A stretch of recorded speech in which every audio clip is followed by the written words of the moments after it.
Hi, I'm Amir Mojaretti, and this is Jack Beggart, who couldn't be with us here today, but he's in class and very much wishes to be here.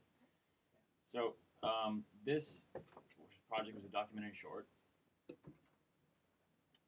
We just feel smooth because he's very smooth with the way he handles the girl he's trying to bring into his room, quote, room. We use the card at the beach because he has a beach towel where he lives underneath the ground, underneath the desk, which makes him feel like he is at the beach, but actually reminds him of dust and asbestos. We use the card liar because his roommate is a big, extreme liar and has convinced him to live underneath his desk. Solitude because he's lonely underneath the desk and he really doesn't have any friends other than his little teddy bear that he has. It's a turf war because his roommate and him actually fight over which part of the room is theirs.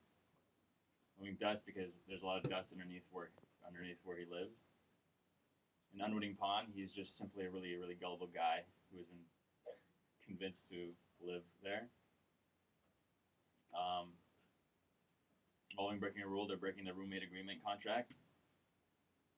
It's about illusion. The guy is completely dumb and is believing this illusion that that's his room. Emotional disconnect. His roommate is a complete asshole and is like a uncaring guy. A lot of the things that the guy underneath the desk says are non sequiturs.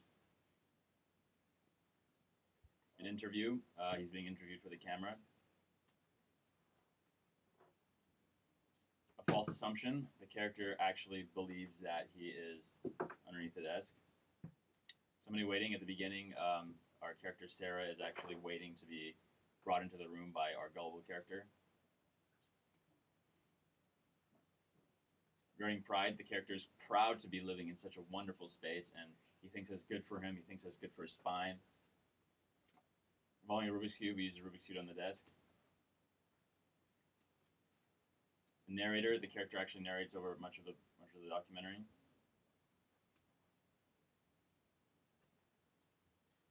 Regarding age and youth, there's a little love scene where the character is trying to bring in this young girl named Sarah into the bottom of his desk. The decoying protagonist, we think that his roommate is actually helping him, but in reality, he's actually kind of a jerk. He's being interviewed for the camera. This entire situation is extremely kind of convoluted with the girl and his roommate.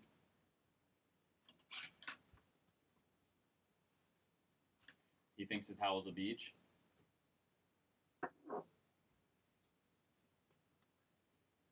And he is completely insane, we think, because he's probably at the point between retardation and extremely gullible. And that's our documentary short. Hopefully you thought it was funny. It was more of a mockumentary than a documentary, but we liked it.